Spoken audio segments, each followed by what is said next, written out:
വേശ്യകൾ തൻ്റെ അടുത്ത് വരുന്നവരുടെ പണം തട്ടുന്ന രീതി പല വിധത്തിലുണ്ട്.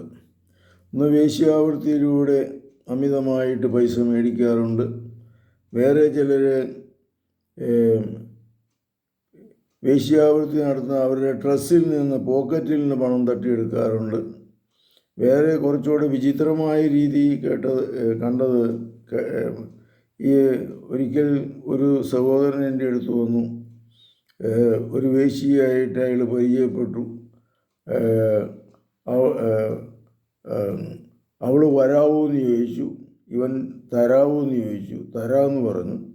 ഇവൻ വഴിയൊക്കെ അന്വേഷിച്ച് തല്ലിപ്പിടിച്ച് പെരുമ്പാവൂര വഴിയൊക്കെ പറഞ്ഞു കൊടുത്ത്, വളഞ്ഞ് തിരിഞ്ഞ വഴിയൊക്കെ പറഞ്ഞു കൊടുത്ത് ഒരു വീട്ടിലോട്ട് ചെന്നു കഴിഞ്ഞപ്പോൾ അവിടുത്തെ കുറേ തണ്ടാമുണ്ടന്മാരുണ്ടായിരുന്നു. അവർ ഇവനെ പിടിച്ച് പൂരം തല്ലി ഇവൻ്റെ മാലയും ഇവൻ്റെ പേഴ്സും അടിച്ചെടുത്തു. ആകെ വണ്ടി കൂലിയായിട്ട് ഒരു 100 രൂപ കൊടുത്തു. ഇനി ഇവിടുന്ന് അനങ്ങിപ്പോകരുത്, ആരെയും അറിയിക്കരുത്, പോലീസിനെ അറിയിക്കരുതെന്ന് പറഞ്ഞ് അവനെ ഭീഷണിപ്പെടുത്തി. അവൻ വിറച്ചുകൊണ്ടാണ് എൻ്റെ അടുത്ത് വന്നത്. കൈയും കാലുമൊക്കെ വിറച്ച് അയച്ചു. ഇങ്ങനെ അബദ്ധത്തിൽ ചെന്ന് പെട്ടു എന്ന് പറഞ്ഞാണ് എൻ്റെ അടുത്ത് വന്നത്. ഇങ്ങനെ പണം തട്ടുന്ന പല രീതികളുണ്ട്. നമ്മൾ മനസ്സിലാക്കുക. കർത്താവെ അനുഗ്രഹിക്കണമേ. ഇവരുടെ അസ്വസ്ഥതകളിൽ നിന്ന് മോചനം നൽകണമേ. രോഗശാന്തി നൽകണമേ.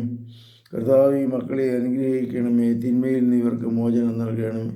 പരിശുദ്ധ പരമദിവ്യകാരുണ്യത്തിന് നേരവും ആരാധനയും സ്തുതിയും പുകഴ്ചയുണ്ടായിരിക്കട്ടെ. ഈശോ മിശിഹായ്ക്കും സ്തുതിയായിരിക്കട്ടെ.